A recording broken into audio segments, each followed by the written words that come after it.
Three Billboards Outside Ebbing, Missouri is a 2017 drama film written, directed, and produced by Martin McDonagh and starring Frances McDormand as a woman who rents three billboards to call attention to her daughter's unsolved rape and murder.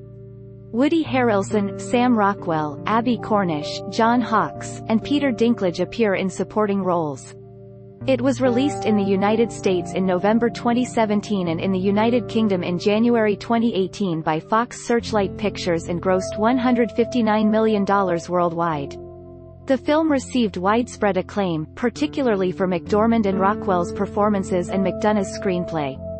McDormand and Rockwell each won an Academy Award, Golden Globe Award, BAFTA Award, and SAG Award for Best Lead Actress and Best Supporting Actor, respectively.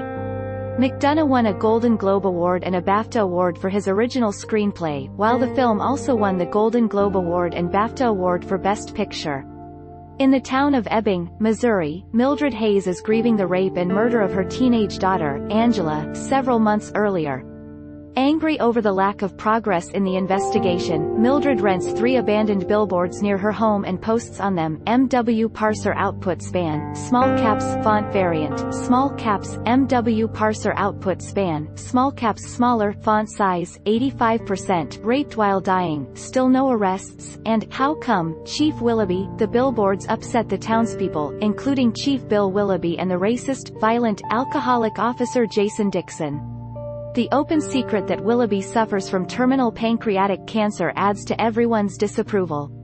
Despite harassment, threats, and neglect from her son Robbie, Mildred remains determined to keep up her billboards. While Willoughby is sympathetic to Mildred's frustration, he finds the billboards an unfair attack on his character. Angered by her lack of respect for Willoughby's authority, Dixon threatens businessman Red Welby, who rented Mildred the billboards, and he arrests her friend and co-worker, Denise, on trivial drug possession charges. Mildred is also visited by her abusive ex-husband Charlie, who blames her for Angela's death.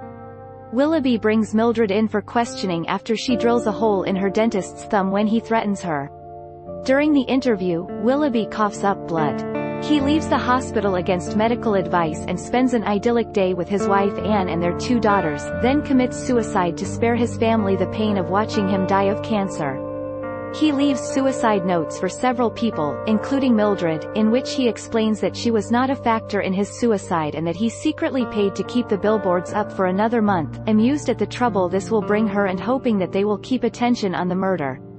Dixon reacts to the news of Willoughby's death by assaulting Welby and throwing him out of a window. This is witnessed by Willoughby's replacement, Abercrombie, who fires Dixon.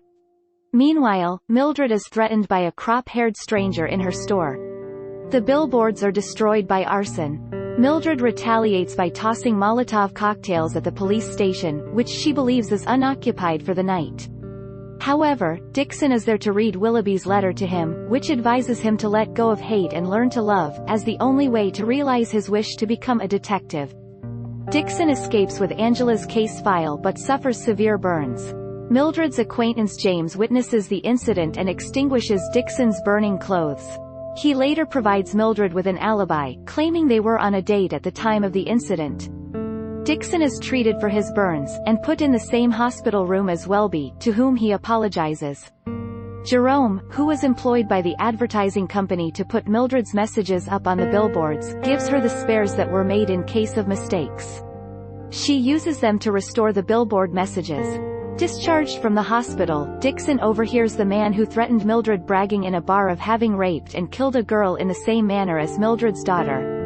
He notes the Idaho license plate number of the man's vehicle, then provokes a fight by scratching the man's face, thereby getting a sample of his DNA. Meanwhile, Mildred goes on a date with James to thank him for the alibi.